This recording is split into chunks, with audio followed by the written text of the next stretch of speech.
You'll see videos online of people saying, hell portals are being opened here and all these kind of crazy things. It's not like that at all. When I first went there, in essence, I kind of like Cambridge on steroids almost. You're like, oh, we've now gone from, these are kind of very, very good physicists to like, now these are the really elite in particle physics. You're seeing people like, John Ellis walking around, people that you've heard do these very famous lectures. Brian Cox has an office there somewhere, I think. So you're seeing these very famous scientists and science communicators kind of immediately straight off the rip.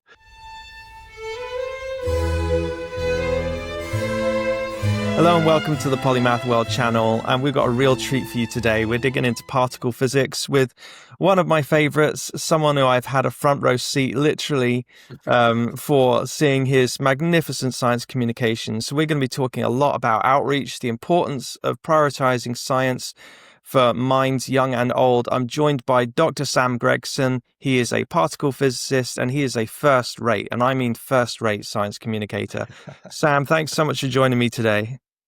Thank you very much, Sam. You're far too kind, but I really, really appreciate it. Thank you for that lovely introduction.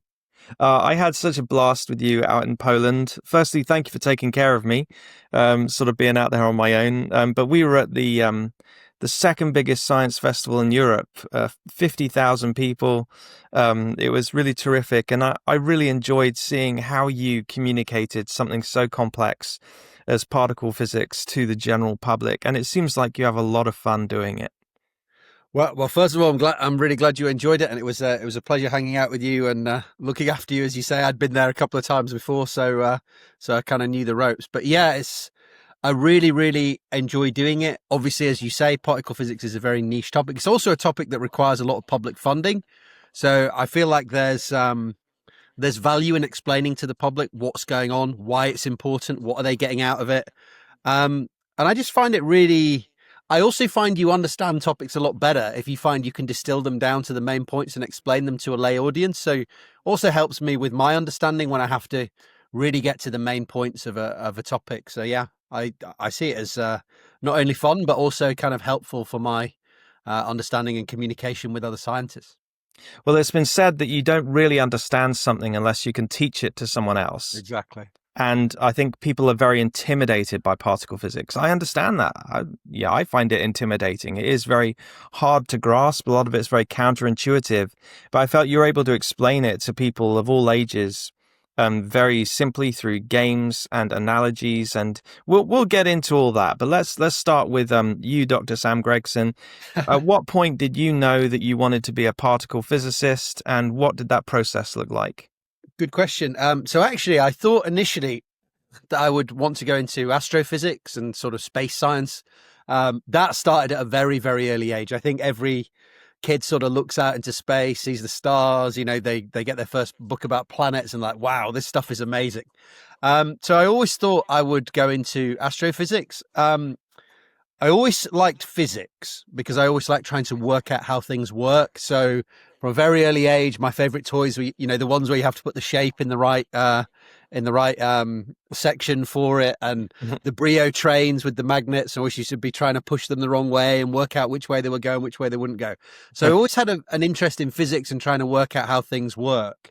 And then when I was at Cambridge doing undergrad physics, it was just about the time I was finishing my undergrad when the LHC was becoming big news. It was just about to turn on.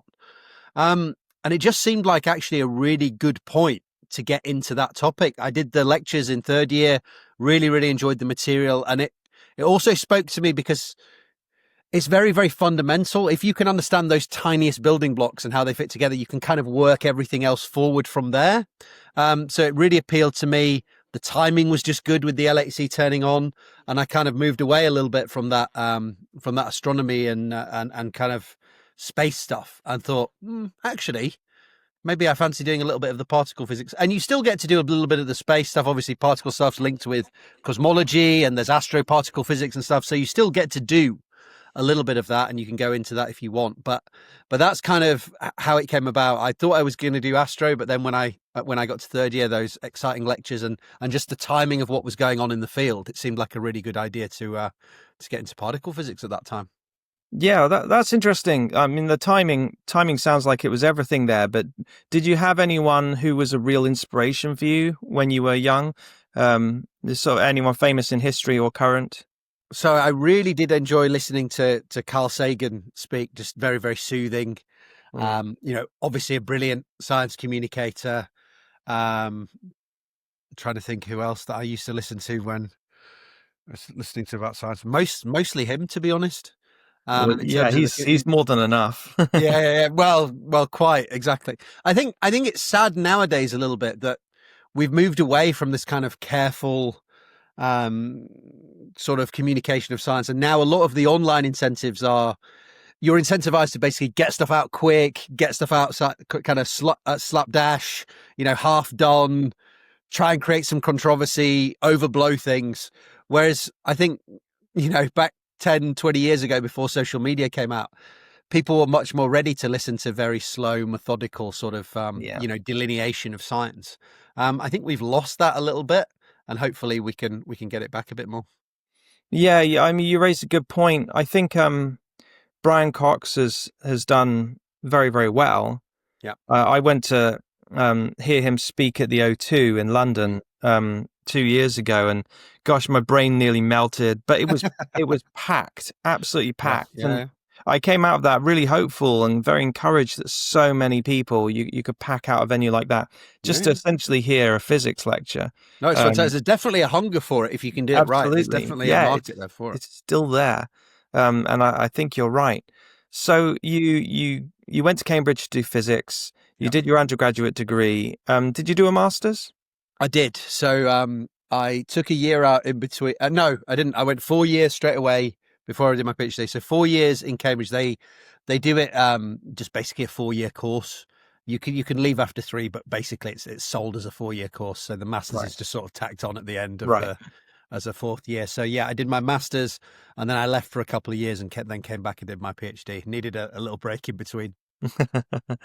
But you went to the Cavendish for your Yeah, PhD, didn't that's you? right. That's incredible. The Cavendish is the number of Nobel prizes that place has produced. It's got to be one of the most famous laboratories and research centers in the world historically. Mm. My personal hero, astronaut Michael Foale, did his Mm. PhD there as well. What was that like, doing your research at the Cavendish? Very, very intimidating in the first place. So just a little bit. So there's the sort of historical Cavendish lab, which is in the middle of the city, and then there's this kind of, I hesitate to say horrible, but not particularly nice sort of prefab, asbestos riddled building on the edge of town where they sort of moved in. I think it was the 60s or the 70s.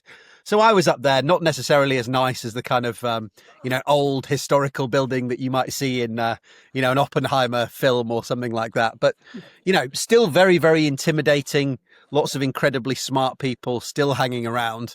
People you will have heard of in the media. Your Michael Greens and these kind of things, and you walk around the corner and you're like, oh, I think I read his book at some point. So quite intimidating to start with.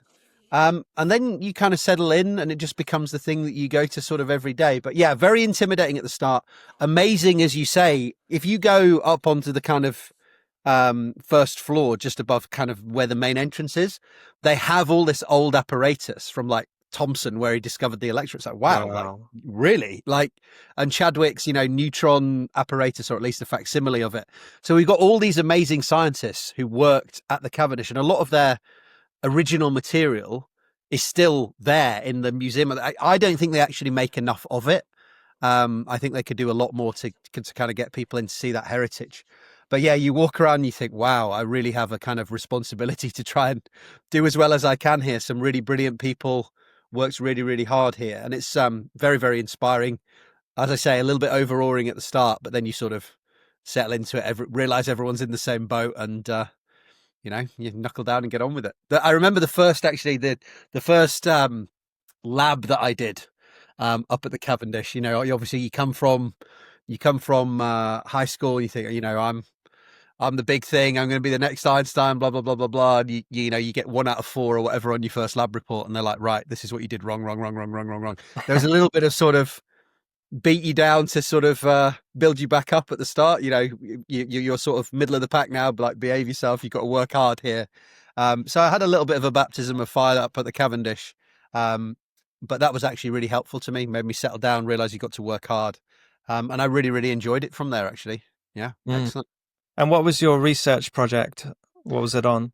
For a PhD, yeah, so for PhD, I was working on a thing called CP violation. So I don't know if your viewers are aware. So for every fundamental particle we have in the universe, there's a corresponding antiparticle. So you have a proton, an antiproton, electron, an anti-electron. And there's a really big puzzle in particle physics, which is why are all the atoms and particles that we see nowadays made up of what we call particles? So positive protons, negative electrons. Why are they not made up of negative protons, positive electrons? Surely positive and negative are just kind of labels we give things. Like, why should there not be an equal amount of each? Or why would there not be all negative protons, positive? Why did the universe choose to this set of conventions? Why are there only particles and no antiparticles? Well, the idea is that the very early universe did create equal amounts of these particles, but the antiparticles decayed away slightly quicker than the particles. Then when they come and collide, you produce lots and lots of light and you get this very little residue of matter left over.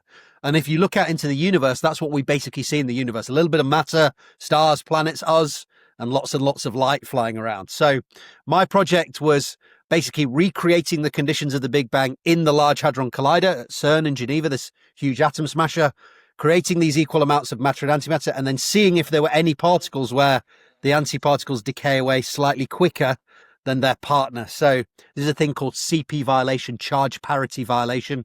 Do these different charges disappear and decay slightly differently? Didn't find anything new. Found a value of 0 for the particular particles I was looking at, but the world's most accurate value of 0, shrunk those error bars down a little bit. So, did my part, didn't find anything revolutionary, but that's the result of most PhDs, I guess. Amazing. You'll have to bear with me a little because I work in DNA repair. It's not my this isn't my prime field, but I'm talking to Well, back the other way. If you were talking about DNA repair, I'm going to have to slow down for you because I know nothing about maybe DNA ligase and this kind of thing. Maybe I've got a few buzzwords, sticky ends, restriction enzymes, but I don't exactly know how they work. But yeah, I'll have to wait up for you on that. Everyone, I think this is something people need to be aware of, is that people are very, very specialized by the time you get to PhD, and it's only getting more specialized as obviously human knowledge expands. There's a very famous book, I can't remember, I think it was maybe about Fermi, I want to say, and it was something entitled like The Last Person Who Knew Everything or something, because human knowledge has expanded in so many fields that no one can be an expert on everything. You think about kind of 1905, Einstein coming out with these amazing papers about special relativity and pollen grains showing us that atoms exist and all these kind of polymath type behavior. Nowadays, people appear usually to be a lot more specialized, whether it be astrophysics or particle physics or, biophysics or whatever it might be. I think it's natural to find that people are a little bit more specialized. Which is why we need science communicators who are able to condense really, really difficult, challenging topics and bring them down into layman's terms. And we'll get to your tactics and your abilities with that in a moment. But you mentioned CERN, and I do just have to ask, because people are fascinated by CERN. And you got to work there and do some research there. So tell us about that and tell us more about the place itself, because it's wrapped in a lot of mystery for many of us. It is for many people. You'll see videos online of people saying, hell portals are being opened here and all these kind of crazy things. Yeah. It's not like that at all.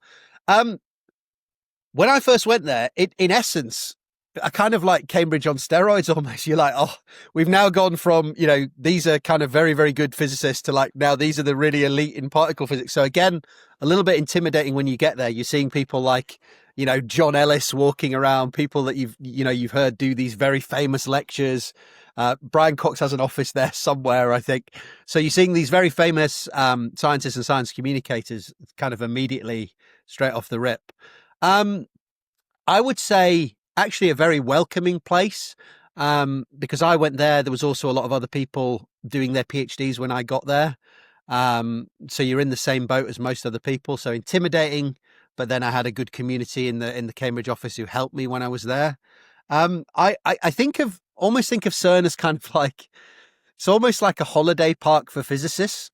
because you're all sort of on site, and then, you know, the residential block that I was staying is like just up the road, but everyone's in that as well. So you kind of always spending the time with the same set of people. You're working with them, you're going for lunch with them in the restaurant at CERN, then you go home and you're meeting up with them for dinner, or you're going for a drink just up the road. So you always end up kind of talking with physicists. So slightly insulated from maybe the local population. I think that's got a little bit better now with the burgeoning science communication that they do. But yeah, intimidating at start. But if I had to sum it up in a few words, would be a kind of holiday park for physicists, with some very famous, paparazzi snaps that you can get every now and again with some of these brilliant physicists walking around. And you were there getting data for your PhD, were you, or was it just part of a research placement? So the interesting thing about working in particle physics is I didn't actually see the machine that I worked on for kind of 2 years. The information is disseminated over a massive worldwide network. So I can sit in Cambridge, get the data from the collisions in the machine and do the analysis there. And I never actually see the machine. Obviously, it's all kind of partitioned and make sure nobody can kind of just grab it whenever they want. But I could get all the data in Cambridge without ever actually going to CERN. So usually when I went to CERN, it was either for conferences, so to meet other scientists and talk about results and talk about how the analysis might move forward. Or also you were required to do something called shift work or PK, where obviously these are physical machines. Somebody needs to look after them. Somebody needs to make sure they're doing what they're supposed to be doing. So I would go over there for, a couple of weeks, a month at a time, and you would have to go and check on these machines periodically, make sure certain servers were still working, make sure certain, conditions are within limits. So it would be doing work physically on the machine and looking after it, which is obviously the experiment that you're working on. There's also a lot of computer control. It doesn't let you touch too much. The computer is keeping an eye on everything. But doing that physical looking after of the machine was more on the ground, and doing conferences and discussion with other scientists, that was more what was happening at CERN. And then most of my work was actually in Cambridge, kind of working over the computer link, doing the analysis. Amazing. Thanks for that. I think people are very, very curious. You mentioned sort of the reputation. I got to throw in an anecdote. I used to live in this little village just on the edge of London, and one morning was shocked to find loads of people crowded outside a local church. And I was like, what's going on? What's all the fuss? Why? It wasn't a Sunday. They said, there's doing this atom smashing in Switzerland, and basically it might make a big bang happen in the middle of the planet and we're all going to die. And I was like, I didn't know that.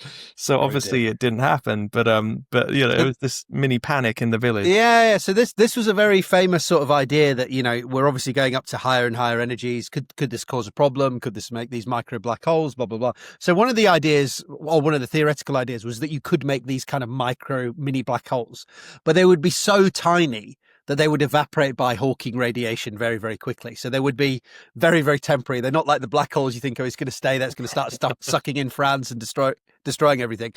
That hasn't panned out at the energies of the LHC. And also in terms of creating, anything that's dangerous, particles with energies far, far, far, far higher than the energies we see at the LHC have been smashing into the atmosphere for millions of years. And there's no black hole there, that, as far as we're aware. So it seems incredibly unlikely that would be a problem. So some people might have been aware of some of these particles that they detect.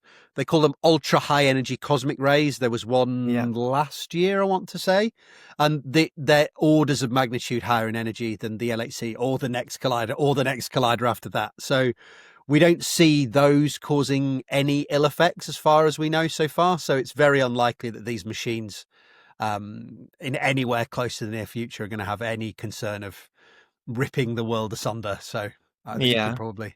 Yeah, would be a problem if you were in space and you encountered one, but yes. not. Well, yeah, you probably wouldn't want to get hit by one of these, ultra high energy particles yourself in your body, but the probability of that happening is extremely, extremely low.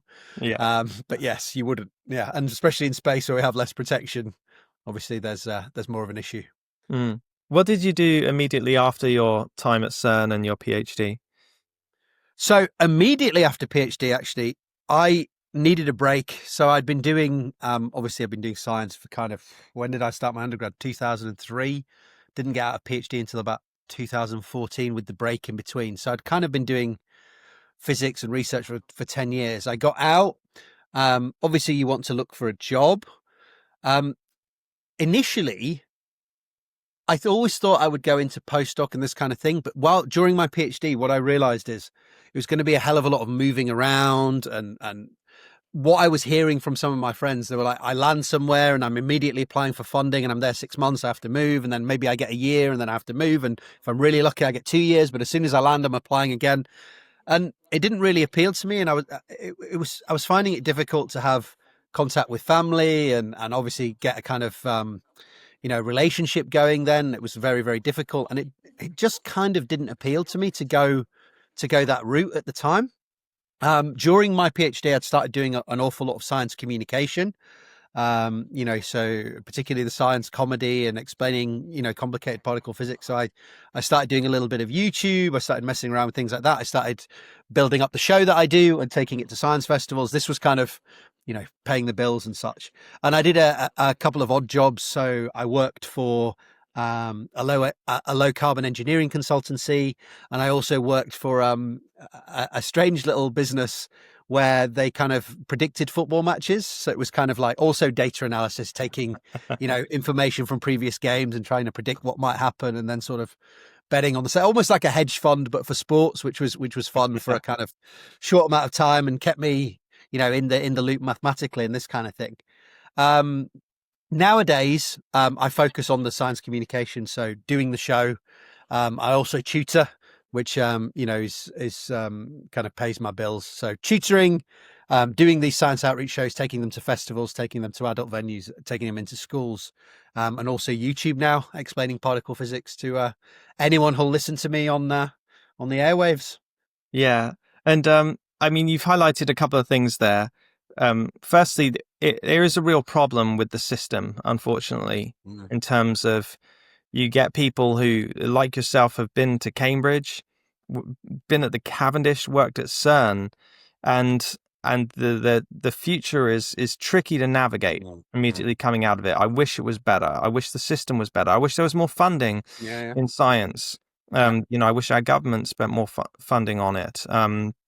And we're very reliant on people with a lot of money setting up funds and programs, and even when I went to Cambridge, so I was getting various Isaac Newton bursaries and Keasby bursaries and famous family names that I can't remember, just to be able to kind of subsist in Cambridge and do these kind of things. And then PhD obviously I think it was through the Science and Technology Facilities Council. So we're obviously dependent on these particular bodies. And as you say, the funding is inadequate really for all the kind of things we want to do, which leads to kind of hard prioritization.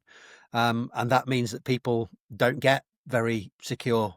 You're not going to get a 10-year contract because maybe you haven't turned anything up in 2 years and we need to prioritize elsewhere. It's a very, very difficult it's a very, very difficult field to be in, and this causes problems. Obviously, people leaving the field, particularly women as well. People point to this. If you want to be, it's the same for men as well. But people point to this particularly for women leaving the field.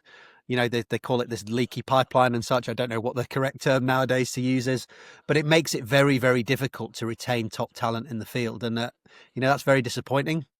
We need to make it easier for people to be in the field.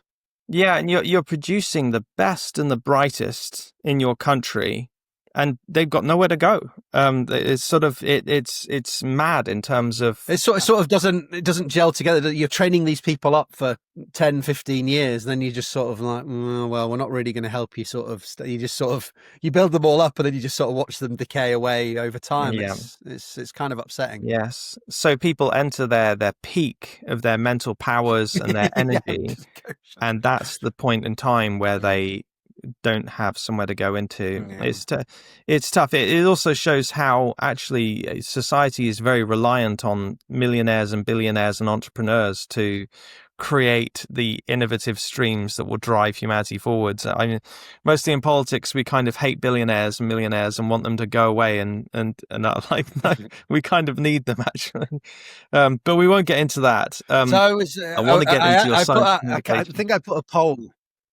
I think I put a poll on Twitter a few months back and was like, let's say that we don't get the public funding for the next mega collider. Would you be happy to work at the Muscatron or the the Bezos smasher? And I think it kind of was 50-50, like, because as you say, people politically don't tend to like these figures, but they also want the money to do the research. So there was this kind of like, maybe not. I'm not sure. So yeah. Yeah. I would. If it gives me a job where I can keep working in science and doing research, then yeah, sign me up. If we get the work done, you can have your face on the side of it. Yeah. Yeah. You are the bad boy of science. What does that mean? How did you get that nickname? And what does it look like? So the nickname actually came from a friend. We were just sort of sitting around in the common room at Cambridge, and we're sort of like, you need to have a little bit of a USP nowadays. This was sort of 2013, 2014. YouTube was taking off a little bit. You can't just be like, oh, Sam Gregson, like, who's that? Like, you need a little bit of pizzazz, a little bit of, so, he's like, you're a little bit edgy. You tell some dodgy jokes sometimes, a bit of one of the lads sometimes. What about the bad boy of science? And I was like, kind of hated it and then kind of loved it and was like, yeah, okay, fine, let's go for it. So like scooped up the webpage and was like, let's go with that. And it kind of worked because I tend to be, just by nature, I like to get a little bit of comedy into my presentations, a few memes, a little bit of pop culture. I've never been one to do a presentation and it be kind of very, very straight down the line, to the extent that you would be doing one for CERN and, the supervisor would be like, no, take that out. Like, that's not, like, that's too far, like, for this. This is a very, austere presentation.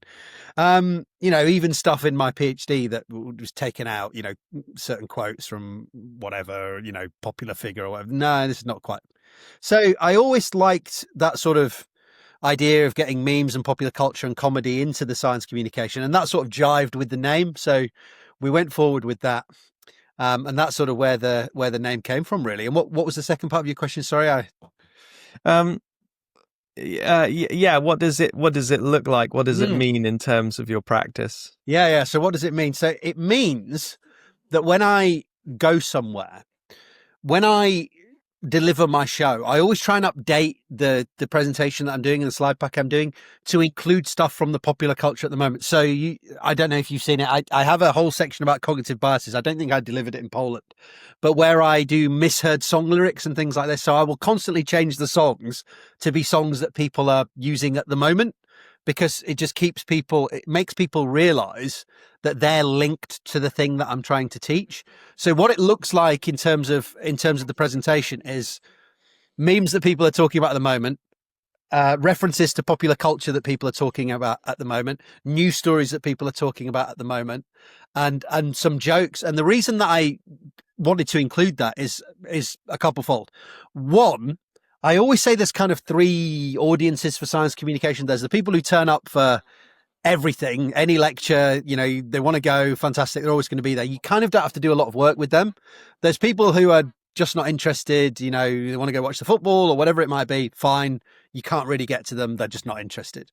And then there's people in the middle who they're interested, but maybe they found it a little bit hard at school. Maybe they had a bad experience. Maybe they're like, it's not really for me. I'm not that interested.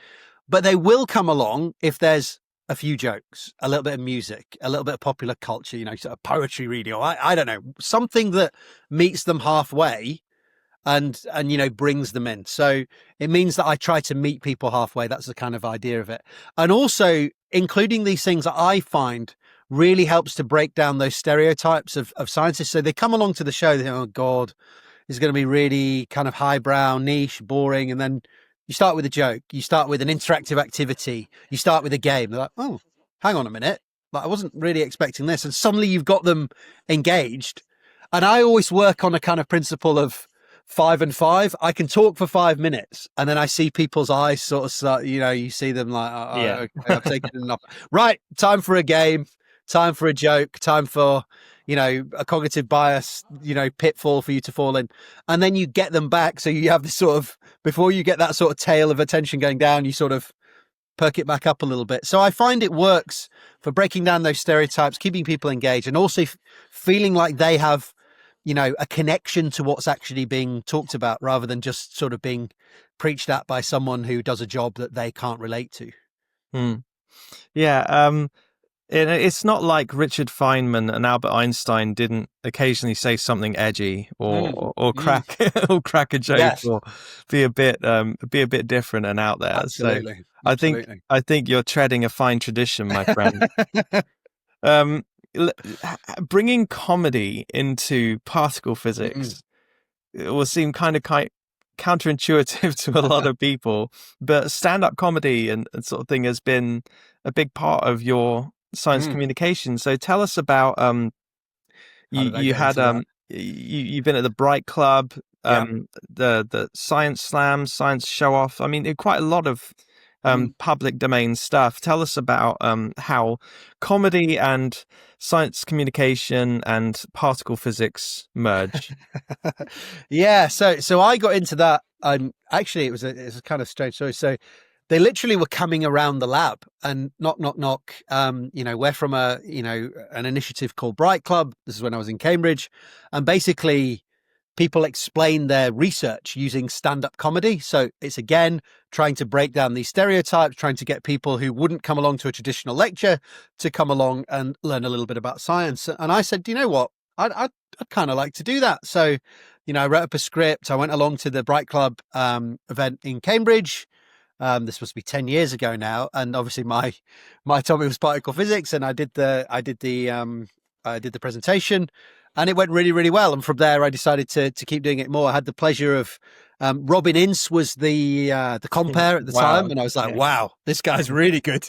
Like, he was absolutely brilliant, sort of stringing these disparate science topics together with really fun jokes in between and making it kind of seamless throughout the evening. And obviously, the audience for such an event is very very friendly, because they're interested in science. They know you're not a professional comedian. You're doing your first or second, gig. So very, very friendly audience, laughing at the jokes, it's very, very intoxicating. And I thought, I want to do more of that, and help to break down those stereotypes and help to show that scientists can be both engaging, not a stick up the backside, and, show that the topic isn't that intimidating. You can make jokes. We can have fun about it. We don't always have to be drawing Lagrangians or horrible equations on a board to talk about it. So that's how I kind of got into that. And I think the comedy is very, very useful, because the way I kind of do comedy is again, sort of the idea that I talked about before. I try and link the comedy to things that people know about in their everyday lives. So, I'll make comparisons between, the tiny nature of particle physics and, I don't know, the science budget or whatever it might be, or, about smashing things together and then maybe sex or something. So it's things that people can relate to, so they feel engaged with the topic. And then you can say, right, now we're going to talk a little bit about actual physics. So it just gets them engaged, shows that they can relate to it. And, comedy is something that every single person loves. I think every day we walk around trying at some point to make someone laugh or make someone smile or make someone feel not so much on edge in your presence. I think it's something that most people naturally do. Yeah. So it just seemed natural to bring that into science. Yeah. And again, it's another way, and a brilliant way, of making this accessible to people, making people go, you know what, I kind of get that, and that's interesting. Maybe I want to know a bit more about it. That's definitely the goal, is that you break down that kind of wall, and then people will go away and say, maybe I didn't exactly understand everything that was being said in that presentation. I didn't understand exactly that potential he was talking about, but maybe I'll Google about that afterwards and do a little bit more research of my own and work out what's going on. As long as you can spark that curiosity, I think a lot of science communicators get a little bit almost obsessed, from what I've seen, with, I've got to get all this information. They've got to understand it perfectly. I've got to go, the slides are all crammed, everything's on there. Yeah. People can't take in all this information. I mean, I couldn't take in half of what was going on in my Cambridge lectures, right? But when I went back over the notes that had all that information in, I went, oh yeah, I remember that. I'll learn more about that. I'll take a deeper dive. If you can spark that curiosity, I think that's what you're trying to do. Show that it's something that's relatable to their everyday life. Show that it's something interesting. Spark that curiosity. You don't have to kind of ram them with all the information up front. It's more, I think the science communicator usually needs to realize that their role is sparking that curiosity rather than getting all the information across as you would in a kind of lecture for, domain experts. And I do think things are changing. I've noticed both Manchester Metropolitan and the University of Reading, where I am, they encourage things like the 3-minute thesis competition, where students are, summarize it in 3 minutes. They have competitions, and you win a prize. And one I've really loved that I've seen recently is your thesis as a bedtime story. But, I think you only get a minute or a minute and a half, but you sit down on a chair before the kid drops off. You've got to get the information across. And it's very clever, but it's a very difficult skill to do. But it makes you better. It forces you to get better. There's a lot of spoken word, rap, poetry sort of competitions on this. I think there's sort of learning the value in the sort of thing you're doing. I noticed on your website you did the first ever comedy show at CERN, LH Comedy, which I'm assuming is Large Hadron. Large Hadron Comedy, so tell me about that. I've got to hear this story. Yeah, so I mean, we'd started doing Bright Club, and then obviously I was out at CERN, and I was like, well, this seems, we've done one at Cambridge. I know they do these in London at UCL. Like, why could we not do one at CERN? And people were like, why couldn't we? It's just that nobody had ever sort of driven it and wanted to do it. So I got a few people together who were interested in doing it. They all wanted to do a presentation of their work. And then we sort of went and knocked on doors at CERN and was like, can we go in the Globe, the beautiful wooden building at CERN? Can we invite local people? After a lot of and ahhing, they were like, okay, let's do it. Although they did suggest that they wanted to read all the scripts first of all, which I was kind of terrified about, but they read it and were like, okay, yours is the edgiest, but I guess it's fine. It's okay. So they signed off on that. And then they made me sign some horrible contract, which was like, if anyone's offended, you're in trouble. If anyone doesn't like it, you're in trouble. But it was never going to be like that. So we sent out invites to the local people, which I think, again, is really important because, as you said, people are really fascinated by what's going on at CERN, but it's also kind of gated off and walled off. And this gives an idea that maybe scientists are a bit aloof, or what's going on in there? I want to know what's going on in there. So we got the local people to come along, and we just had essentially a comedy gig where people did a Bright Club at CERN explaining their research. We had Helen Keane come over, who's a great compere. We had Johnny Berliner come over, who did science songs in between each of the presentations, and everyone just had a really, really good time. There's some brilliant photographs. I think all of the presentations, all of the stand-up sets are still on the CERN website somewhere, or I can dig them out. But yeah, really, really fun evening.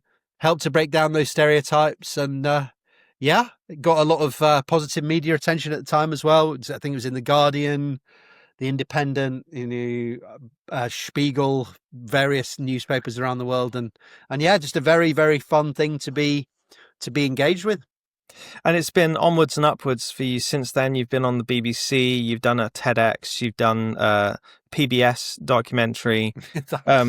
I noticed you did a program at the Royal Institution called Hunting the Higgs. Yeah. Could you tell us about that? Yeah, so that was kind of life goal type thing. So obviously, everyone grows up with the amazing Christmas lectures that they have there in the beautiful sloping theatre there at the Royal Institution. So we went and did the Hunting the Higgs show. So part of what you saw in Poland, you saw a little sort of extract of various of the games that we play. This is a show that I have called Hunting the Higgs. The audience essentially go through all the steps of the scientific method to discover the Higgs boson particle, which is obviously what we did at the LHC. So I teach them about hypothesis making. They play a game about hypothesis making. I teach them about data collection. They run the trigger of the LHC and try and collect as many Higgs candidates in a minute or whatever it might be. Then we talk about data analysis. They try and shift through the data. We have I don't know, did you see the ball balancing game that I had where they had to filter the data for good and bad? So a mix of kind of app-based games and physical games, which simulate all the steps of the scientific method that a particle physicist would go through to find a new particle. So the idea of this show was to get people actually kind of doing the science rather than just listening to it and understanding it, being like, I'm kind of engaged as the scientist today and break down that wall. And we happened to do that, or we managed to get to do that at the Royal Institution. Obviously, a brilliant privilege, an amazing auditorium with the sloping sides. Everyone's sort of looking down at you. It's very odd to like look sideways and then look up, and there's still more people there. But very, really amazing experience. I enjoyed doing it there. And I have a demonstration at the end where people kind of throw balls and make a particle collision for real. And this is just the perfect auditorium, just getting balls thrown at you from all over the place. So absolutely fantastic. I hope that I'll get to go there. And now that the show is a little bit more fleshed out and I have additional games, I'll get to go back and do it there again. That's the hope. So fingers crossed for this year. But yeah, an amazing privilege, somewhere that I'd seen in my childhood, enjoyed those Christmas lectures, and yeah, fantastic. Yeah, and I loved it in Poland, seeing a room packed with people, and you got everyone from 8-year-olds to 80-year-olds with their mobile phones playing games, which I'm assuming you've programmed these games yourself and built them. And Unfortunately, I cannot take credit for that. So I had I planned them all out. You know, I said what I wanted, and then I went to a friend of mine. He's actually in Canada, called Henry, and he is a brilliant games coder. I think he works for someone crazy like Rockstar or of equivalent, like, you know, level. He is a real he's a real game coder. And I told him, you know, can you make this little pipe race game on a phone? And he was like, yeah, I can make that. And I was like, how long? Expecting, you know, like a few months. He's like, yeah, give me a weekend. I'll knock that up for you. And I think he saw it as a kind of passion project, because he'd never made one of these games that was mega multiplayer. So these games that we talk about, there's a screen at the front, but everyone can play from their phone, and they have a little piece of the screen that they're controlling. He'd never done this. So I think he was like, oh, I quite enjoy learning how to do that. And, you know, I'll give you the game, and I've worked out these skills as well. So he did a brilliant job. There was another gentleman called Steve who did the ball balancing game. I actually saw him on Twitter. He was just messing around with some libraries that he'd found, making little games for his entertainment, for his art, and for kids. So he was sort of like things falling down from the top of the screen. He was sort of catching them on his shoulders and then like throwing them up and down, and just making crazy art with it. And I said, do you know what? I need some game where we filter things out. Maybe things could be falling down and they could have to move their bodies and filter things. And he was like, yeah, I could knock that up. So really collaborating with people who were developing things, and game developers, they were doing it for me. And I just came along and said, can you tweak it and make it close enough to the science that happens in these sections? And off they went, really. But I can't take credit, unfortunately, for the coding. I wish I could. Well, yeah, when I saw these mobile games that were interactive, and you got a room of, I don't know, 200 people, 300 people, and half of them have got their phones out and are doing this game. At first, I was like, I'm doing the game too, and I thought, well, I gotta take this all in, and I just sat back and watched the whole room just enthused by this, and it was. Everyone left there. I thought, that's the lecture, that's the session they're going to remember the most out of everything at this festival. It's not going to be the talks by the huge big name speakers there. It's going to be doing this. And those kids are going to walk out of that room enthused about particle physics. It was a terrific experience. It was, honestly, I'm not just don't want to give you a big head. It was one of the best science communication demonstrations I'd ever seen for a topic that was so complicated. What other places in the world have you got to travel to, and what are the other highlights of your science communication career? Yeah, so obviously Poland, absolutely fantastic, brilliant, massive science festival. I also got last year to go to Science in the City in Malta, so Valletta. Absolutely beautiful place. They have a fantastic science festival there. I guess it's going to be on this year again in September. It's a little bit warm for it now, but the end of next month, I think. So we're probably a month or two away from that. Where else have I gone abroad? I went to Berlin Science Festival a couple of years ago. They have a fantastic festival there. Trying to think. So I go to Michigan I've got a talk in Michigan in a couple of months. It's actually about chemistry. So I was like, okay, how am I going to get my games involved? And they said, we do some collaboration with with a synchrotron. I was like, right, we're okay. We can play the particle physics games and making isotopes and these kind of things. So going to Michigan in a couple of months. I'm hoping there's a couple of festivals out in the kind of further east. There's one in Pune in India, and one for Croucher in Hong Kong, which I would also like to get involved with. As far as I'm aware, when we went to Poland, I don't know what your take on this as well was, Sam, that the UK almost seems to be the centre for science communication. It seems to be the one that other countries look to and say, oh, you started doing this very expansive science communication with loads of demonstrations and loads of jokes and, loads of engagement and different kind of things. And we're still maybe a little bit sort of, it's a bit of a dry lecture and people sit and listen. What I find there's a lot of countries which are asking people to come from the UK and sort of not only present what they've got, but also kind of almost preach the gospel of this kind of idea of, Yes. pop science communication. What did you make about that when you were in Poland? Yeah, I think you're right. It is a bit of a paradox to me because I think in the UK we're quite keenly aware of how much more science communication we need. And it's been great seeing universities like Cambridge, like Birkbeck offer postgraduate certificates, diplomas, and master's degrees in science communication. I think we're aware of, gosh, there's not enough money in science. We're not producing enough outcomes. So we got to up our game here.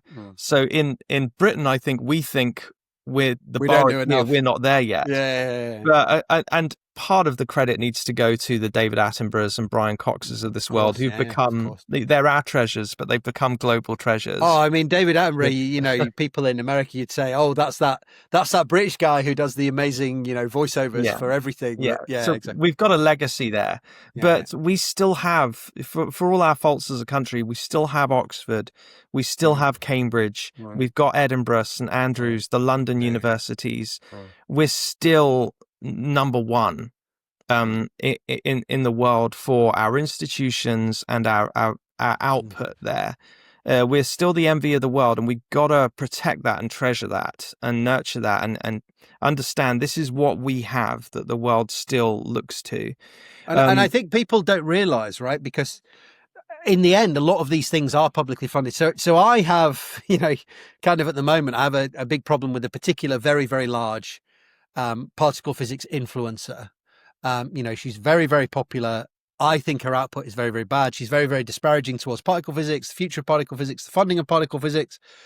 And I find that the attitude of most particle physicists towards this, this is YouTube people getting millions of views, is, does it really matter? This is noise on the internet and, we get our funding from STFC and stuff.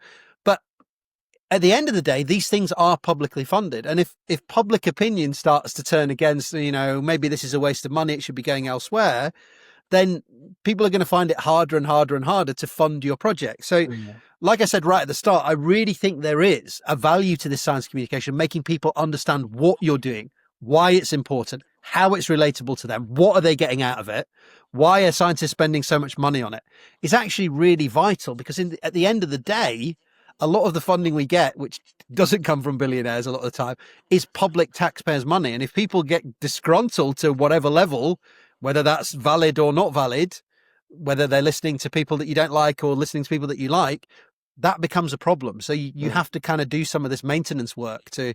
And I guess we saw this in the pandemic, right? Where, maybe people will say that science communication on various topics went wrong. And now you see a kind of burgeoning, distrust of experts and institutions. Yeah. I think that lays more at the door of people who are kind of sowing that, influencers are saying that, but you also need to keep your own house in order as much as possible and get that science communication right as much as possible to do your part. So there's a really important message behind this, as well as having fun and getting people engaged, that, we're telling taxpayers, we're feeding back to taxpayers about what we're doing as well.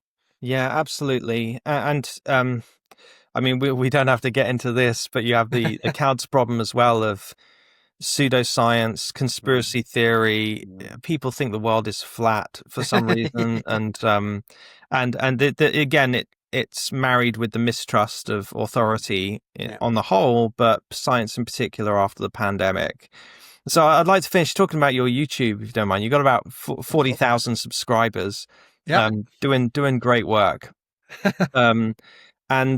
So what does the future look like for you? What's the passion and the drive behind your YouTube channel, and why should everyone go and subscribe right now? Thank you very much. So it's Bad Boy of Science on YouTube. The future looks like me, honestly, Sam, being a lot more organized with it. So in the past, it's kind of been a little bit of a passion project. I'll get to put out a video whenever I can. Obviously, I've got shows going on. I've got tutoring going on.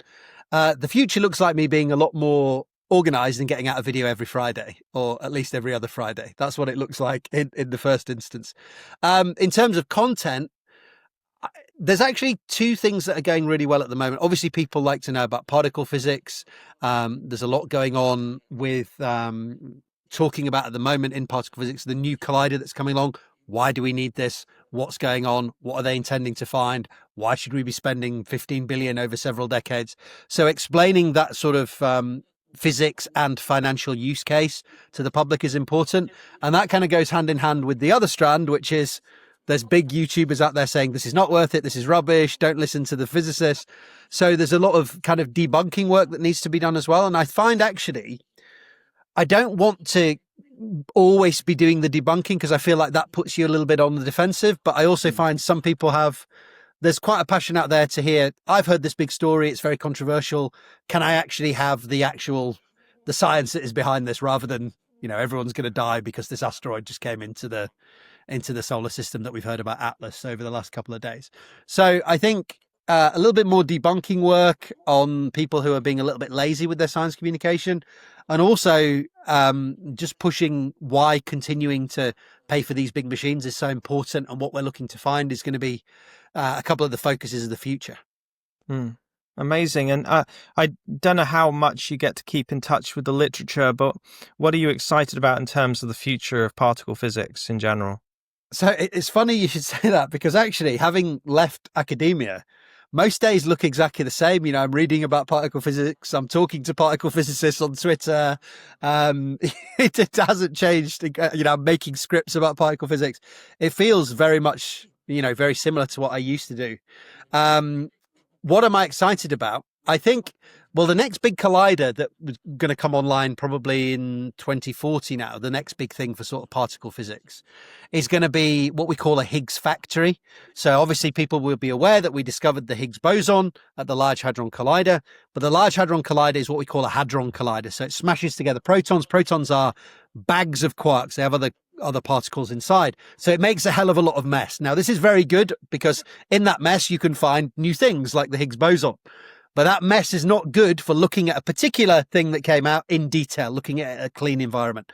So once we've found that Higgs boson, we know where it is. We can now make another collider called a lepton collider, which smashes together electrons and their antiparticles, the positron. And we can basically tune the power of that collider to create lots and lots of these Higgs bosons and not much else. So you can look at this Higgs boson that we've discovered in a very, very clean environment. You can produce many, many millions of them, study them with high statistics in a very, very clean environment. And we can actually learn a lot more about the properties of the Higgs boson. So we still need to check, does this Higgs boson behave like we think it should? Does it couple to other particles with the strengths that we think it should? We can do a very, very exciting measurement called the width of the Higgs boson. That tells us basically how quickly the Higgs boson decays away. If you know how quickly it decays away, you can work out if all of the decays that you've looked at add up to that rate of decay. So you can work out, are there still things that the Higgs boson decays into which we're missing?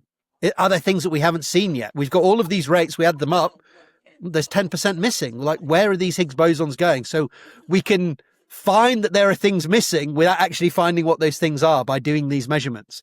So putting the Higgs boson under the microscope is going to be the next kind of 20, 40 years of particle physics. And I'm really excited to see what we find, because the Higgs boson is, if anyone looks at that picture of the Standard Model, it's right at the center, and that's because it's linked to kind of 15 out of 19 free parameters in the Standard Model. If we're going to break the Standard Model, if we're going to go beyond it, find things that it can't explain, the Higgs boson is a really, really promising place to look. So as we get a focus in on that, I'm really excited to see what we'll find. Amazing. Absolutely amazing. And speaking of finding, where can people go to find you? Tell us your website, your YouTube, and where they could book you or find a comedy show you're doing, maybe. Yeah, I do weddings, bar mitzvahs, very awkward funerals. Yes, I don't do funerals. So if you want to find me and work out what I'm doing, so if you look for Bad Boy of Science or The Bad Boy of Science on basically any of the major platforms, so your YouTube, Instagram, TikTok, Twitter, I'm Samuel__ Gregson. You can find me on all of those platforms. If you want to book me, you would like me to come do a show, you can look at my website, which is again badboyofscience.com. And there's a web address there you can message through. Anyone wants to discuss any science, you want to ask about getting into science, how do I take a science career forward? If I've got time, I'm always more than happy to discuss. Or if you want to talk about science communication, likewise, if I've got time, always happy to discuss. So yeah, drop me a line. And if you want to come by Bad Boy of Science on YouTube and, put your points across in the comments, I would love to see you there, particularly if you disagree with what I'm saying, because I'd like to understand why. Well, be careful what you wish for. Well, the flat earthers have come for me in the past, and the creationists too.